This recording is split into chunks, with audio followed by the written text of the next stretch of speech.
Greetings, everybody. We're trying again. This is TV Skywriter. This is our second try today, and I think this is going to work this time. I'm Pat Murray, your host. TV Skywriter is brought to you by the Durham Skywriter. That is Durham, North Carolina's community paper, which I publish. It's an online newspaper, which you can read at durhamskywriter.com. If you want to see what an all-positive newspaper looks like, you might not have ever seen one before, check that out at durhamskywriter.com. I also do Radio Skywriter, which is on our local NPR station, WNCU. You can listen to Radio Skywriter on iTunes. TV Skywriter, unlike Radio Skywriter and the Durham Skywriter, is aimed at, how can I put this, worldwide. It's not Durham-centric. And I like to bring to you authors, musicians, artists, and other creative people here. People who deserve wider recognition. Our guest today is Donna Polat. Hello, Donna. Hello, how are you? I can hear you. Yay. Okay, it's working. Very good. Donna Polat is a knowledge management consultant, it says here, and she has written 2 books. I have them both. One is called Small Business Micro Grants, Funding Startups Unconventionally. The second book is Polat's Internet Resource Guide for Nonprofits. All right, Donna. Thank you. Those books are great. I really enjoy them. Tell us what you do, Donna. Okay. Well, I own Polat Business Solutions. It's a nonprofit. It's a for-profit consulting firm right here in Chapel Hill, North Carolina. And like you mentioned, I provide services to small business owners, individuals, some nonprofits as well. And what I do is help them with research. I help with document preparation. If they have a big report they need to put together, I help with the preparation of the document. I do some coaching, computer coaching as well. But I'm heavy on the research, so I do a lot of research for different people, information finding, fact gathering, things of that nature. Do you have an average business? I mean, do certain markets go after your services, or do you take on all comers? I think I have a lot of small business owners that are maybe just starting that more than likely need my help with the administrative stuff, you know, as far as getting their business cards maybe designed. I'll do that. And then I just sort of, you know, give them some ideas of how they can really I guess maximize technology more efficiently. So if they're doing things maybe the old school way, I might show them a better way to get their business processes accomplished using technology, some of the web applications that are out there. So. Are all of your clients in Chapel Hill? No, I've some Durham. They're actually from all over. They find me. I really do a lot of advertising, word of mouth. So people usually, if I do something for a client, and they'll tell someone else, and they'll tell someone else. So I actually take advantage of the word of mouth advertising, which I find works pretty well. But I, try to advertise as I can, though. Yeah. Okay. Now I want to talk about your first book. Okay. Wait, is it your first book, or yes, have you written more than these 2? I wrote articles previously, but that's my first book that I actually wrote. It's not a big book. It's small, but it's packed with a lot of good information. So I didn't. And that's about the micro grants. Can you tell us what a micro grant is? Microgrant, that's a sum of money that's given to a nonprofit or for-profit company. It's a gift, so it's not anything that they need to pay back.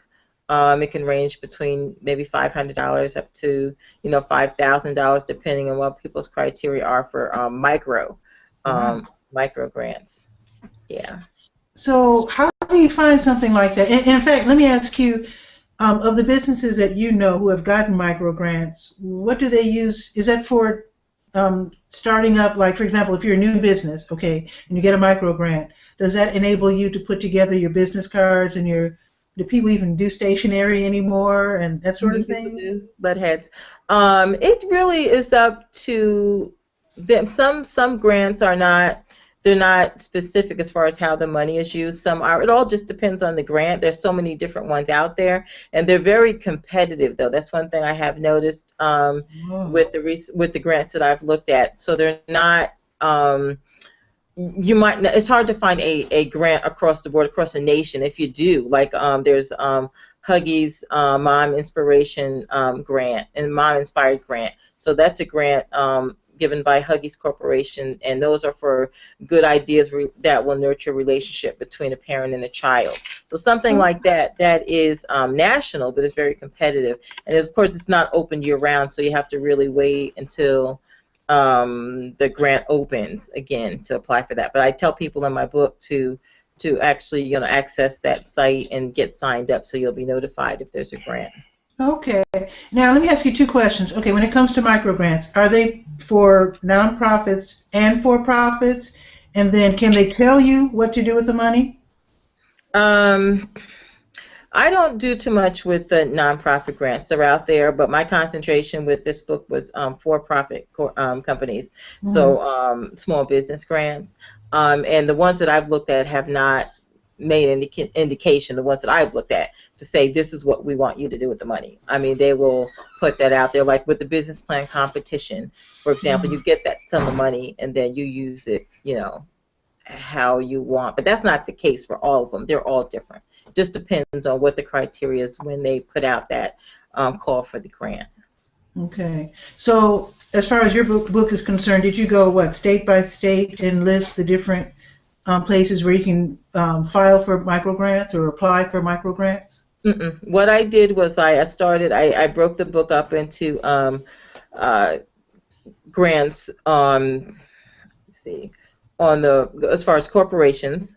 These are actually, I broke it up into funding sources, like where the money comes from. So nonprofit resources for small business grants, corporate funding sources for small business grants, and then, like I said, there's some local. And I guess people are under the impression that Small Business Administration provides grant money, and they do, very limited. There's 2 agencies out there, and they're mostly on the research and development side as far as starting up a technology company, and they will award grants, and that's also competitive. But that's actually from the federal government. But that's the only cases that I know where the federal government actually gives out grant money. Like I said, that's just with technology and the research and development side. But the bulk of the money comes from nonprofits, and they come from corporate sponsors of these different grant programs. Let's see. Here's a really dumb question. Okay. Why would anybody give people money to start a business with no strings attached?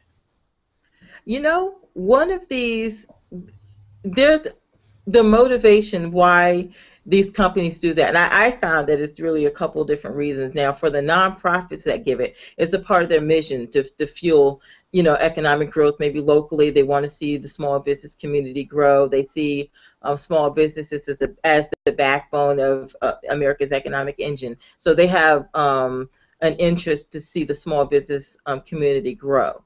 So from the nonprofit side, it's more, they're part of their mission, but the money that I see coming from the corporate sponsors, they want to get their name out there, into it. They sponsor QuickBooks, Huggies, everybody knows Huggies. So those types of corporate sponsors, they want people to, that's just a way of getting their name out there. It's probably a lot cheaper for them to go ahead and have a small business grant competition, and everybody's going to be aware of them through the grant competition. I mean, they get a lot of publicity behind that. So and it creates goodwill too, doesn't it? Excuse me? Good. I mean, it's nice. Oh yeah, absolutely. It's good for the small business owner. It really is. But like I said, I mean, I can't stress enough how competitive these are. So there may be like Awesome Foundation. I'll give you that example. They're a nonprofit company, and they're based out.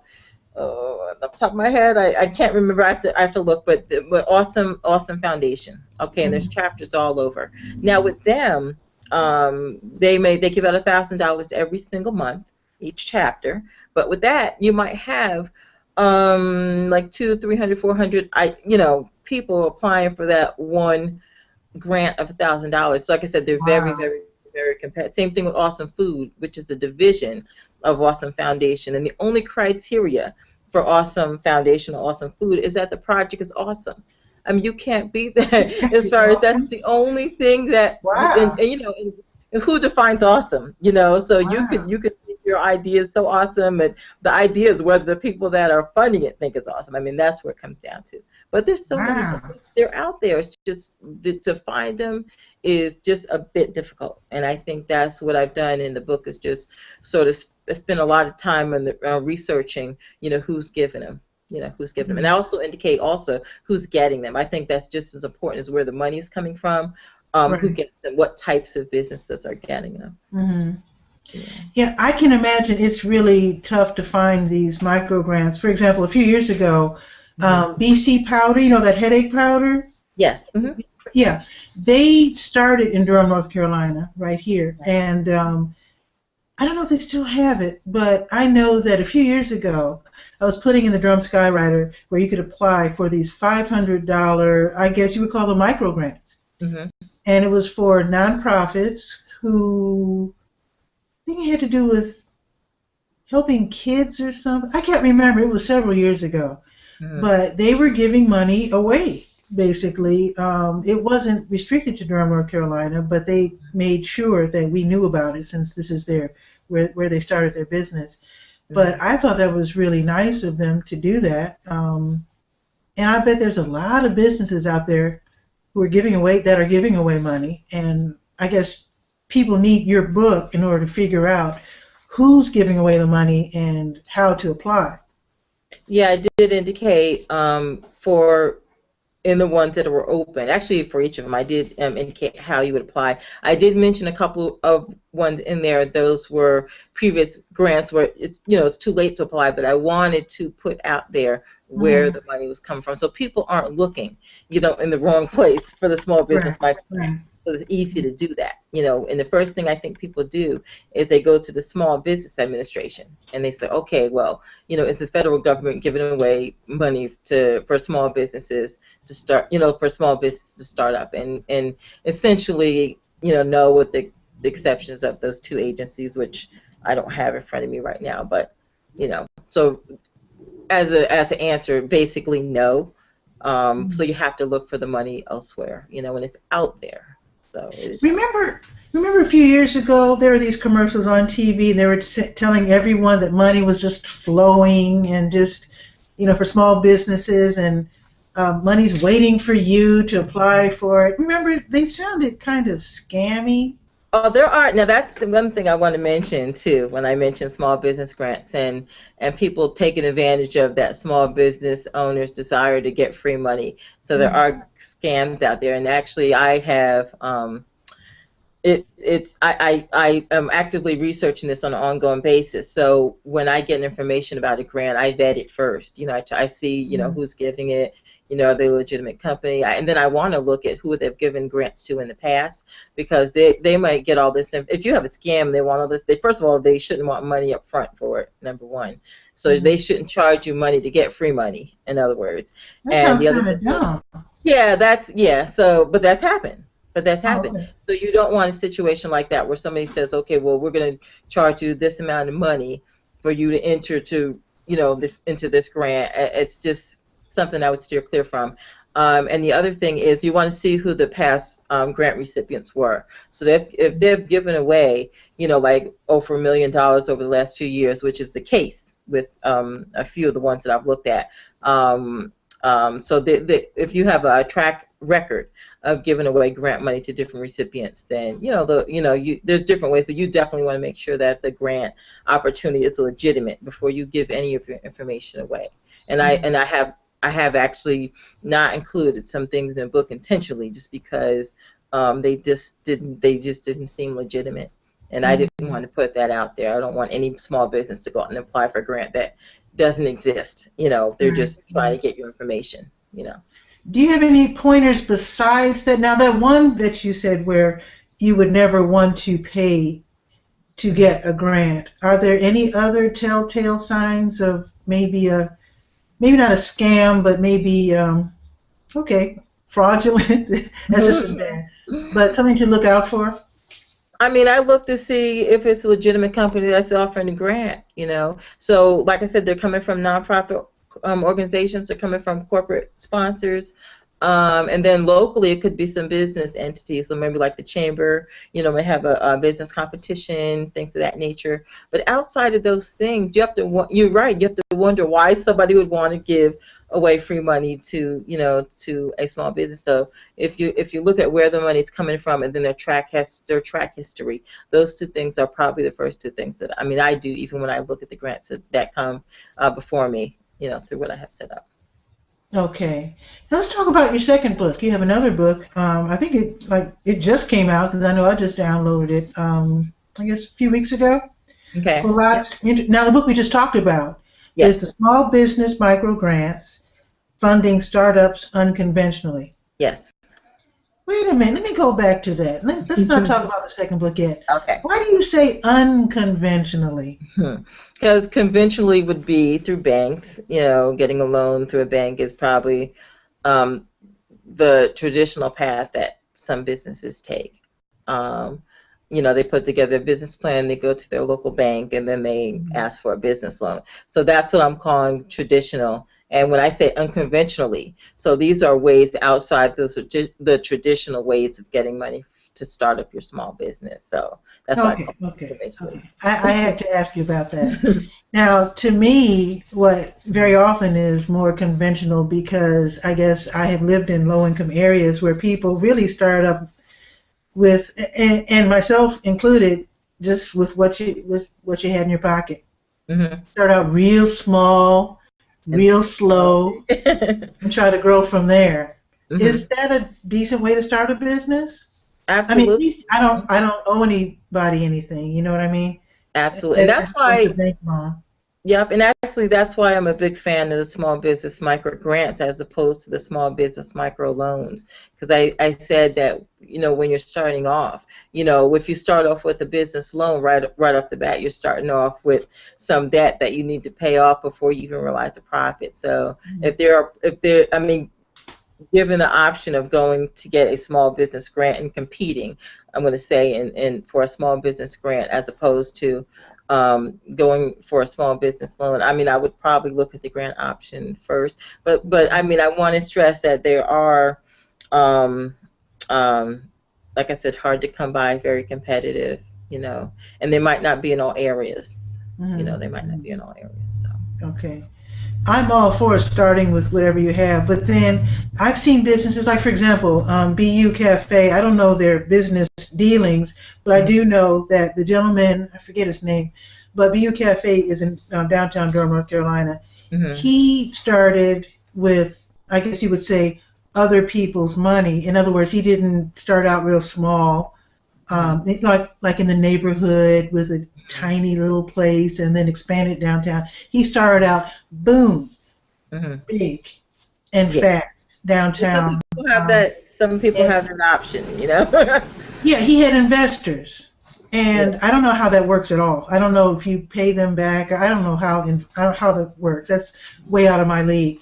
But I'm not familiar with. Somebody start like that. Because they're investors, they're going to want a return on their investment. That I do know. Okay. Yeah. Okay. So that does put pressure on a business person, right? Again, it's kind of like what we were just saying with loans. You start out owing someone, right? Yeah. But I guess if you have like obviously BU Cafe, and I guess there's a lot of businesses that start out with investors, you're hitting the ground running. And you're scoring big and fast, right away. Almost instantaneous, what appears to be, again, I haven't looked at anyone's books, but it appears to be instant success. And there's something to be said for that. Yeah, absolutely. Yes. Now let's talk about your second book, Polat's Internet Resource Guide for Nonprofits. Tell us about that one. Okay, well, that I compiled a list of 300 internet resources to help small businesses work more efficiently. And I most things are done on the web. I don't have to, tell you that. So, but the thing is, when you go online, you do a Google search and you're looking for whatever information you're looking for, you're going to get back hundreds, if not thousands of results, whatever you put in there. And what I tried to do with the Internet Resource Guide was just cut out a lot of the time that it takes for small business owners to find the resources that they need. I just tried to cut off a lot of that time and put key web resources in there. Okay. Now this is for nonprofit businesses only, right? No, actually, the Internet Resource Guide is for small business owners. So oh, okay. for I guess small business, yeah, not nonprofits, but small business owners. But I mean, other people can use it as well. The resources are helpful to other people as well, but it's really geared toward the types of resources that small business owners would be looking for. So nowadays, a person starting out who's internet savvy or becoming internet savvy, what kind of information can they find to help them start a business? Okay. One of the things, actually, I went to a function a couple of weeks ago, and I met a couple of people, and one of the small business owners, he was talking about, getting a website. So I said, well, do you know what name you want to choose for your website? If you want a website, you need to get a domain. You don't have, yeah, you definitely want to get a website name, a domain name. So there's a couple of places that you would look. You'd go to register.com, and put your domain name in there to see if anybody has it. GoDaddy, same thing. They do web hosting, and they do domain names where you buy your www. whatever the name of your business is.com, and that's where you find out, if anybody has it. But so I list out a couple of web hosting companies, a couple of just a number of resources, some antivirus software companies where you go if you want to protect your computer. And I also list out whether or not the resource has a free version or if it's free. If it's paid, then I just leave it. But if it's a free resource, if they have a free version, I make sure that I indicate that in the resource guide so people will know. And I include phone numbers as well, so you have the web resource. And if there's a phone number attached to that, then I make sure I include the phone number as well. Okay. I don't know if this is proper to ask, but this frustrates me when someone obviously chose a name, okay, and then someone else has that name. And instead of choosing something different, the person stubbornly does something like puts a hyphen in there or tries to make some distinction or number 1, 2, 3 or whatever.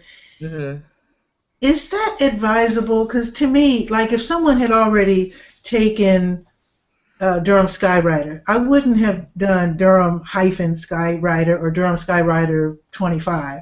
I would have chosen Durham Ice Cream Cone or something different. Yeah. I mean, some people might be stuck on that name for some reason. I mean, because that could be the name, of their business. Maybe they're local, that's the name of their business, and they want to get something as close as possible. But then there's always the error if you have just a dash in between or a number. Somebody could easily, put in the wrong information when they're entering in the domain and get the other person. So that's a risk that person's taken when they just put a dash, or they, put like, a couple of numbers behind it. I mean, that's not too useful, But like I said, they could really, be in love with this domain name, so they want to use it. People have different reasons for wanting different names. So. Now that could be frustrating. Yeah, see, I can see if someone has the same business name or a very similar one, if you haven't really started yet, I can see you're doing what I said, choose a whole different name. But I guess if you're already established and someone has a similar website name, that's real frustrating. Yeah, that could be. I wouldn't know what to do about that. And you could change your name, or you can't really force them to change theirs, unless, I mean, and I don't want to get in because I can't speak with any authority on whatever the legal issues are of domain names, but I imagine if it's that close, you might want to change it. I don't, like I said, I can't speak with any authority on that. So sure, I understand. I was just expressing some frustration there. Now, one thing, I'm just going to say one more thing on this subject. Okay. I can imagine. Okay, let me put it this way. Okay, when I first started my blog, now when you go to DurhamSkywriter.com to read my newspaper, technically my address is Durham. Let me try to remember. It's like DurhamSkywriter.blogspot.com. That has not actually changed. that's really where you're going when you type DurhamSkywriter.com. What I did was I went to GoDaddy and bought DurhamSkywriter.com and did a reroute.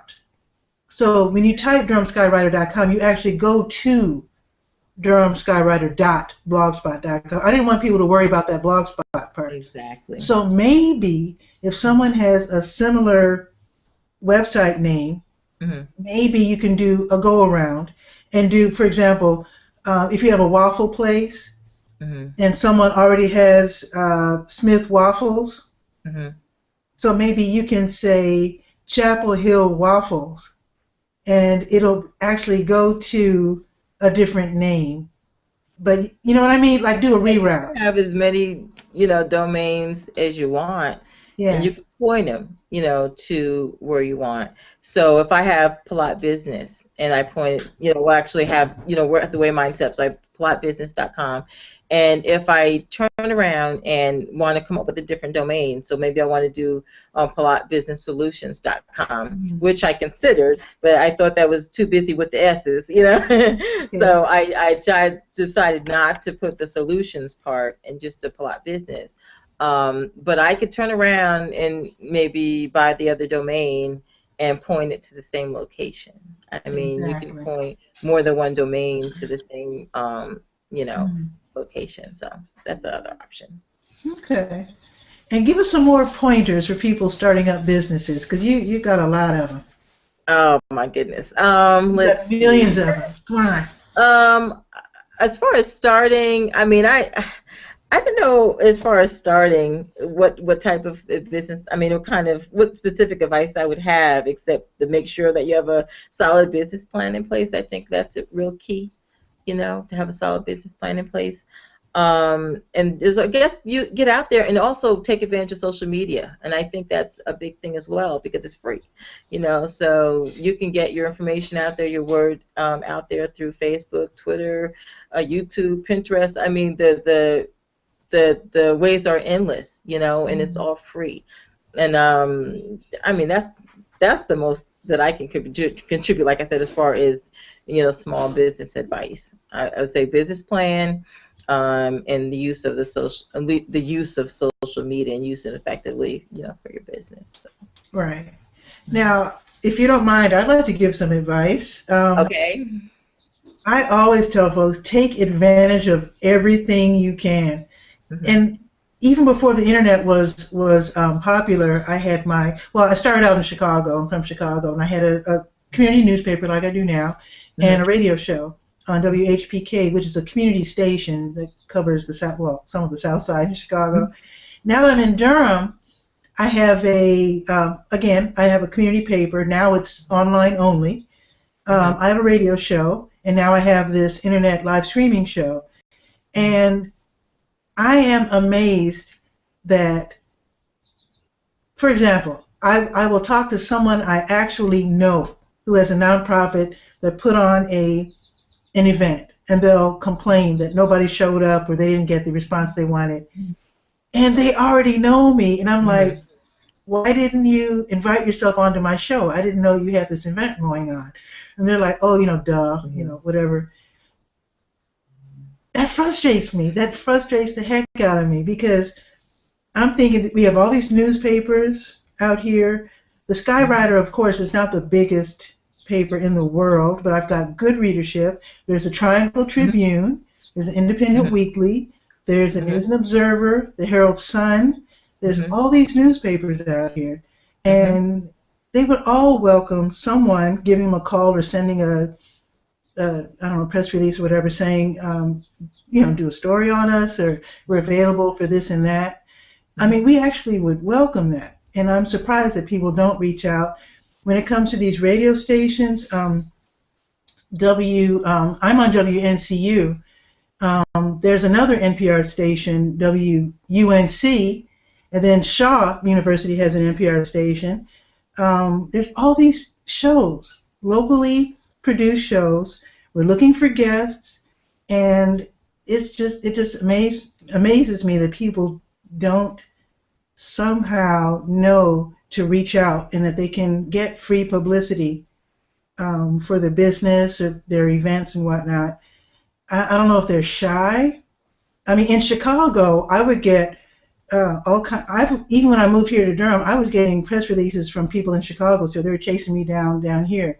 But here in Durham, it seems that people are really, I don't want to say unmotivated. I would just say shy. You know, they want the publicity, but it seems that they're afraid to go after it. Oh, I And, mean, and that I could would very well be the case. You and know, I that. would tell them, well, reach out. Even if someone says no, not right now, they might want to do a story maybe later. Mm-hmm. You Mm-hmm. know, I just did a story for the News and Observer, the Durham News. Well, I should say the Durham News is owned by the News and Observer. It's a free paper that comes out twice a week. I'm supposed to find positive stories about Durham to put in the Durham News. Okay, I'm supposed to do 2 stories a month. A group in Chapel Hill, a church group that has a bowling league, reached out to my boss and asked him to do a story. Mm-hmm. So he calls me and he says, hey, why don't you do a story on this group? I'm supposed to find my own stories, Mm-hmm. but I was very pleased that someone reached out to him and that he assigned it to me. That made my job a little easier. Yes. Yes. And how did they get the story? People might be jealously saying, hey, why did they write about that group? Well, the reason is because they asked for it. Write They a good requested press an release. interview. Write a press release and distribute it, you know, to the local media. I mean, that's a key way, you know, to get your information out there. And it's also free, you know. I mean, Mm-hmm. I think we overlook those little things sometimes. I think when I made mention of social media, so and I think perhaps that people can get dependent on that as well and not think that they're, you know, and overlook the simple ways, you know, of letting people know what you do. So that's also a possibility.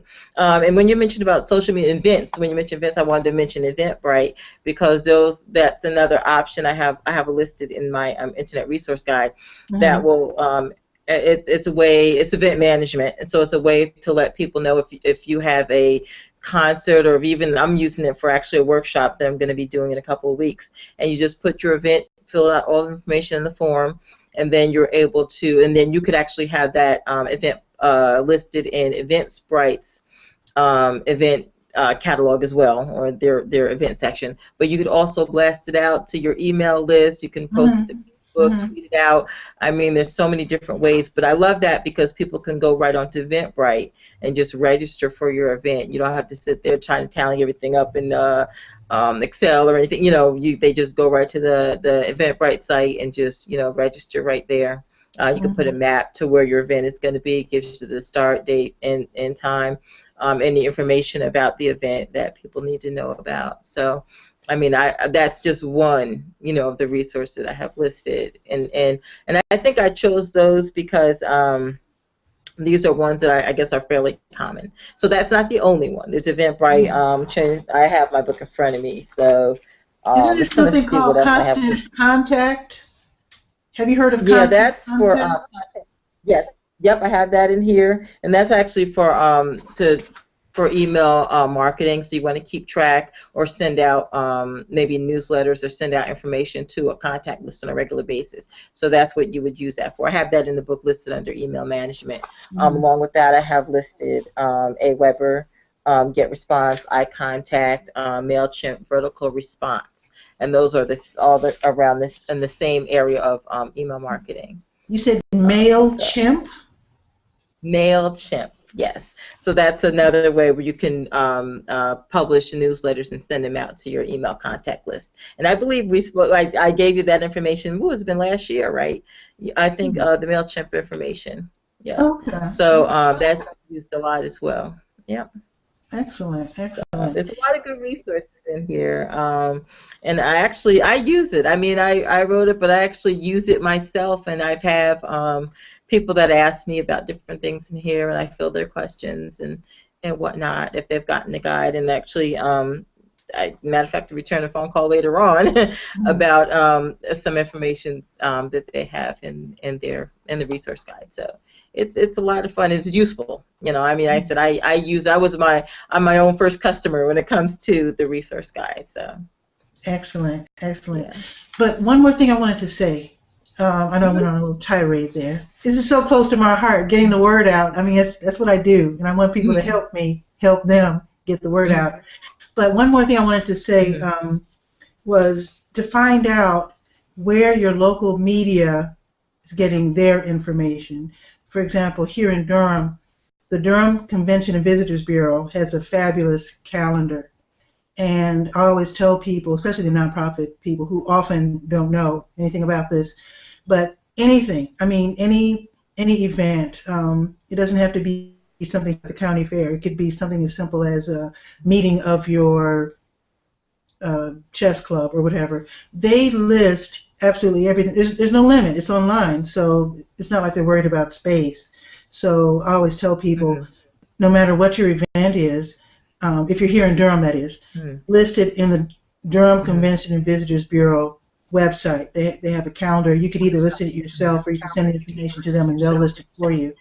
So I would say that people who live in different cities should find out where the media is getting their information. Because very often the newspapers and radio stations, when they list their events, very often they're going to the DCVB website and just choosing some events that interest them and then, list it on the, their programs, So I'm just saying, find out where it is in your city, which venue in your city handles that information. If there's a clearinghouse of calendar listings in your town, find out where it is and start sending your information and your announcements. Yeah, I noticed also when I was doing gathering some information, I was looking at Bing, I guess the competitor of Google, and they actually have an events calendar listed. Just by, you can put in your zip code, and they'll tell you what are all the local events happening in your area. People had submitted them as well, so that information is available on that particular search engine. So, wow, yeah, and that was Bing. Okay, yeah. I didn't see it for Google, but I did see it for Bing. That's good to know too. Give us one more. We're gonna go in a few minutes, but give us one more big hint for people who are maybe not necessarily starting a business, but people who need more help in marketing their business, getting the word out. Or if you don't, if you don't want to be limited to that, just pick something else in your book that you think you'd like to speak on. Okay. I think it's all. Let me mention this one thing though, because I think I sort of I go with the I know a good one, Hoovers.com, and that's a company database that lists all these different companies. Okay, the free version that you can access just by going to Hoovers.com could give you some basic information about the name of the company. And I don't have it right off the top of my head. There's just a company. It's a company directory. Okay, it's a company directory. So that's really good. But it also gives you what you can be considered a competitors list. So just say that you're a baker and you're located in a certain section of town, and you want to see what are the other bakers in my section of town that I may be competing for customers, competing with for market share in that particular area. So Hoovers is a good way to go and find similar companies to yours in your particular area. And I call it, they refer to it as a competitors list. And I think that's sort of important to know what you're up against if you're, if you have a particular industry and you're competing, with a group for that market. So now you said baker, and that's just ones I can think of. Oh, okay. You said baker, and I happen to know that there are some bakers here in Durham who work out of their homes. So would Hoover be able to know about these people who are operating out of their homes too? If they're registered, licensed, if they're legitimate licensed companies, if they're a caterer, then they should be listed. If they're a legal business and they've been listed, with everything, then there's no reason why they wouldn't be listed in there. That's good to know. That's good to know. Okay. So let's list these and I wanted to make... Go ahead. Yeah, I don't know if you had time for one more thing. I just wanted to let people know that on April 5th, I'll be doing a Fundamentals of Internet Research workshop, free workshop, in Carrboro at the Century Center, Carrboro, North Carolina. So if anybody's in the area and they want to, they could go to Eventbrite and register. And I think I have it listed as free internetworkshop.eventbrite.com. And they can go there and register, so it's, register for their free ticket, and they'll be able to download the information. And it's just a 2-hour workshop that I give. April 5th. Okay. From 6 to 8. Yep, April 5th from 6 to 8. So like I said, it's fundamentals of internet research. It just tells people how to navigate the internet quickly and easily. And I have another one in the works, and that one's locating public records on the internet. So that one's a fun one as well. So that's going to be a 2-hour workshop. So that people will be able to access, if you want to know what's out there as far as public records, that's going to be a 2-hour workshop that will really show you where these databases are and how to access them and what kind of information is contained in these databases that are useful. Okay. So that's the other one. That one hasn't been scheduled yet. But that one's in the works. Yeah. Okay. Now, I want to mention the 2 books that you have written, but I wanted to ask you, are they only available at Amazon? I said Amazon.com. That's where I got mine. But is that where you want people to go? Mm-hmm. Yeah. Smash. Okay. So Amazon.com has both of them, an ebook version and Kindle version. So get them there, both the Kindle versions there. On Smashwords, you can get the ebook just for small business micro grants. Okay, not the small business. You can get that on Smashwords. And then I also have a print copy of the Internet Resource Guide, and that's available through CreateSpace. But you can also access the print version on Amazon as well. I mean, you could buy, you have a choice of getting the print version of the Internet Resource Guide. And I don't know if you can see it. I'll just hold it up right here. There it is. That. So that's what it looks like in print version. So I have these when I go to different functions. I have them available for people to purchase. So I don't have to send them online if I'm right in front of them. I usually have a small stack with me, and people are able to purchase them right there and read them right in front of me. They were trying to tell them about it, and they were ready to hand me money. So I'm like, wow. But yeah, I find people like this though. People are really seem to be enjoying it. So, and there's a couple of good reviews on both of the books on Amazon. You'll see a couple of good reviews on both of them. So good. Yeah. Give us your contact info in case people would like to confer with you about their small business or nonprofit. Okay. Well, Donna Polat, Donna Polat. They can reach me at info@polatbusiness.com. That's how they can reach me via email. The website is www.polatbusiness.com. They can reach me, go to my website and also contact me there. Twitter @PolatBusiness. And important to follow me on Twitter, and this is why, because I said I do ongoing research for the small business micro grants. As I get information of new small business grants, I do tweet about it.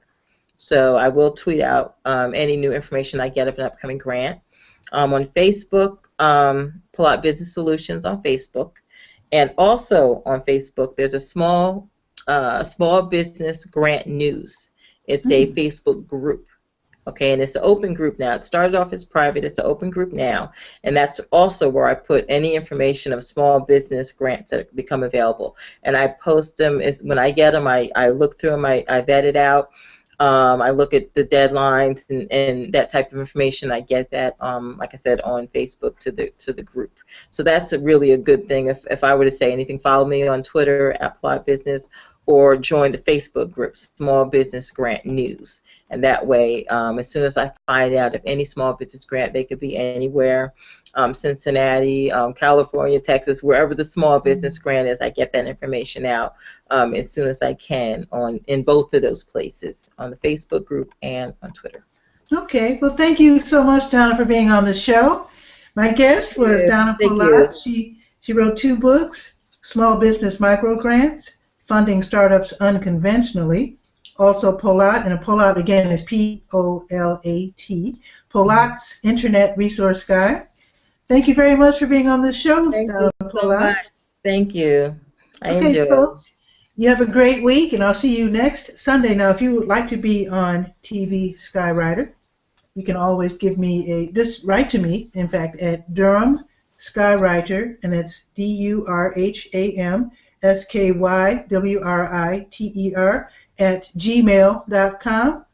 So if you want to come on the show, I'm looking for writers, I'm looking for musicians, artists, and other creative people, and small business owners who have cool businesses. Anyway, have a great week. I'll see you next Sunday. Signing off. Patricia A. Murray signing off. Ciao. See you, Donna. Bye-bye. Bye-bye. Okay, ciao.